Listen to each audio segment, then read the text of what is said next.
మావోయిస్టుల మృతదేహాలు రంపచోడవరం ఆసుపత్రిలో ఉన్నాయి. మృతదేహాలకు ఇవాళ పోస్టుమార్టం చేయనున్నారు. ఇక మరింత సమాచారం మా ప్రతినిధి సాయి కృష్ణ ప్రత్యక్ష ప్రసారం ద్వారా అందిస్తారు. రంపచోడవరంలో మావోయిస్టుల మృతదేహాలు ఇంకా 11 మందికి పోస్టుమార్టం నిర్వహించాల్సి ఉంది.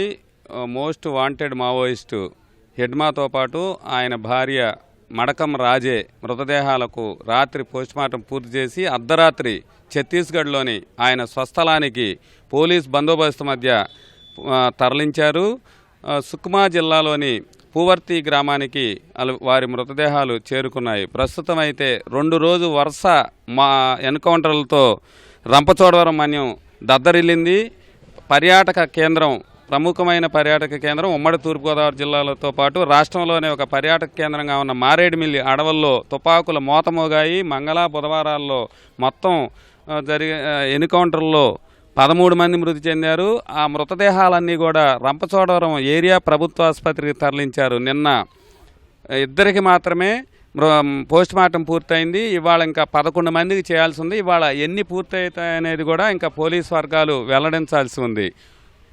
ఎక్కువ మంది కూడా ఛత్తీస్గఢ్ చెందిన వారే. నిన్న జరిగిన ఎన్కౌంటర్లో శ్రీకాకుళం జిల్లాకు చెందిన టెక్ శంకర్ అనే మావోయిస్టు, ఇతను సాంకేతికంగా మావోయిస్టు విభాగానికి చాలా కీలకమైన వ్యక్తి. బాంబు బ్లాస్టులతో పాటు సాంకేతికపరమైన అంశాల్లో ఇతను ఆరితేరాడు, నిపుణుడైన ఇతను కూడా ఎన్కౌంటర్లో నిన్న జిఎం వలస వద్ద జరిగిన ఎన్కౌంటర్లో మృతి చెందాడు. 7 మృతదేహాలు కూడా ఇక్కడికే వచ్చి చేరాయి. మొత్తం 11 మందికి ఇంకా పూర్తి చేయాల్సి ఉంది. కాకినాడ, రాజమహేంద్రవరం నుంచి ఫోరెన్సిక్ వైద్య నిపుణుల బృందం ఇక్కడికి రంపచోడవరం వచ్చి ఈ పోస్టుమార్టం నిర్వహిస్తారు. అలాగే మన్యంలోని వివిధ మండలాలకు చెందిన రెవెన్యూ సిబ్బంది, తహసీల్దార్లు, విఆర్ఓలు, విఆర్ఏలు, అట్లాగే మహిళా సెక్రటరియట్కి సంబంధించిన పోలీసులు వీరందరి సమక్షంలో పంచనామా నిర్వహించిన తర్వాత పోస్టుమార్టం ప్రక్రియ ప్రారంభిస్తారు. ఛత్తీస్గఢ్ నుంచి మావోయిస్టు కుటుంబాలకు చెందిన కుటుంబ సభ్యులైతే వచ్చారు. అక్కడ ఆసుపత్రి వద్ద వేచి ఉన్న పరిస్థితి అయితే ఉంది. మరోవైపు రాష్ట్ర డీజీపీ హరీష్ కుమార్ గుప్తా 11:30కు రంపచోడవరం వస్తారు. ఆయన ప్రభుత్వ డిగ్రీ కళాశాలలో మీడియాతో మాట్లాడనున్నారు. రాష్ట్రంలో వివిధ ప్రాంతాల్లో అరెస్ట్ చేసిన ఇంకా మావోయిస్టులను కూడా మీడియా ముందు ప్రవేశపెట్టే అవకాశం ఉందని పోలీసులు అయితే అధికారికంగా సమాచారం ఇచ్చారు. 11:30కు ఆయన హెలికాప్టర్లో రంపచోడవరం చేరుకొని నేరుగా డిగ్రీ కళాశాల వద్ద జరిగే మీడియా సమావేశంలో కూడా డీజీపీ మీడియాతో మాట్లాడనున్నారు. ఈ 11 మందికి మావోయిస్టులకి ఇంకా ఇవాళ రేపు కూడా పోస్టుమార్టం నిర్వహించే అవకాశం ఉంది.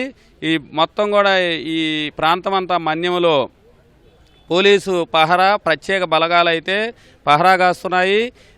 మారేడుమిల్లి ప్రాంతంలో 2 గ్రామాల పరిధిలోనూ కొంత గిరిజనులు అయితే భయం నెలకొంది. వివిధ వ్యవసాయ పనులతో పాటు ఉపాధి కూలీలు, రకరకాల రబ్బర్ పరిశ్రమకి మారేడుమిల్లి నిన్న జరిగిన ఎన్కౌంటర్ ప్రాంతంలో చాలా ఆందోళన అయితే ఉంది. గిరిజనులు స్థానికంగా రబ్బర్ పరిశ్రమ మీద ఆధారపడి ఉపాధి పొందుతున్నారు.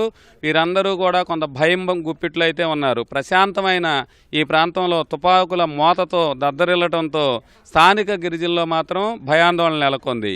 ఇంకా మిగతా ఎంతమందిని మీడియా ముందు ప్రవేశపెడతారు, ఇంకా అరెస్ట్ అయిన వారు ఎంతమంది అనేది కూడా డీజీపీ పూర్తి స్థాయిలో మీడియాకు వెల్లడించే అవకాశం ఉంది. ప్రస్తుతం అయితే రంపచోడవరం ప్రభుత్వ ఆసుపత్రి వద్ద పోస్టుమార్టం ప్రక్రియ ఇంకా ప్రారంభించాల్సి ఉంది. కెమెరామెన్ సూర్యప్రకాష్తో సాయి కృష్ణ, ఈటీవీ న్యూస్. ధన్యవాదాలు సాయి కృష్ణ.